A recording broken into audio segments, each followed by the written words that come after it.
Brought to you by Techno Camon 30 series.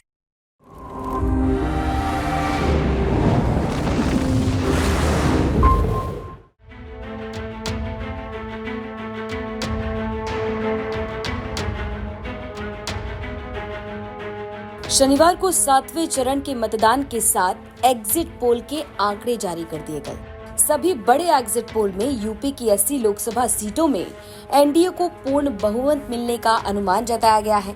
वहीं Samajwadi party को उनकी उम्मीद से बहुत कम सीटें मिलने की संभावना जताई गई है। दरअसल 1 जून को लोकसभा चुनाव के अंतिम चरण का मतदान खत्म हुआ और मतदान खत्म होते ही सभी बड़ी एजेंसियों ने एग्जिट पोल के आंकड़े जारी कर दिए। अब एग्जिट पोल के आंकड़ों को लेकर अखिलेश यादव का सबसे पहला रिएक्शन सामने आया है। समाजवादी पार्टी के प्रमुख अखिलेश यादव ने सोशल मीडिया प्लेटफॉर्म एक्स पर लिखा है, एग्जिट पोल का आधार ईवीएम नहीं डीएम है। प्रशासन याद रखे, जनशक्ति से बड़ा बल और कोई नहीं होता। तो अखिलेश यादव की पोस्ट से ये तो साफ है कि अखिलेश यादव यहाँ प्रशासन पर बड़े सवाल उठा रहे हैं। अक्सर नतीजों के बाद ईवीएम पर सवाल उठाने वाले अखिलेश यादव इस बार ईवीएम पर नहीं बल्कि डीएम पर सवाल उठा रहे हैं। अखिलेश यादव की माने तो 4 जून को आने वाले नतीजे एग्जिट पोल से एकदम अलग नजर आएंगे। उत्तर प्रदेश में इंडिया टुडे एक्सेस माई इंडिया के सर्वे के अनुसार एनडीए गठबंधन को जबरदस्त सीटें मिलती दिखाई दे रही हैं।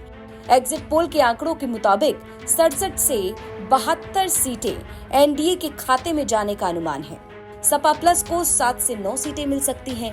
कांग्रेस को 1 से 3 सीटें मिलने का अनुमान है और सिर्फ इसी एग्जिट पोल के आंकड़े में बसपा को 1 सीट मिलने की संभावना है। हालांकि इंडी गठबंधन का अपना अलग आंकड़ा है।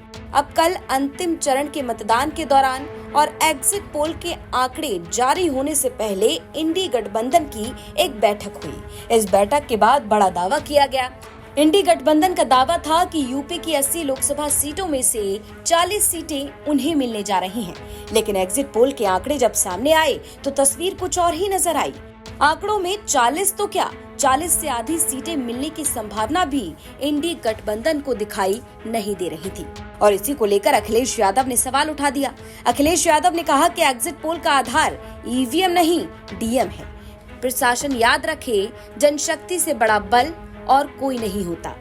बता दें कि 4 जून को वोटों की गिनती होनी है और यूपी की 80 सीटों में से कितनी सीटें किस पार्टी को मिलेंगी ये तो नतीजों में ही साफ हो पाएगा। फिलहाल आपकी क्या राय है ये हमें कमेंट बॉक्स में जरूर बताएं। ब्यूरो रिपोर्ट यूपी तक।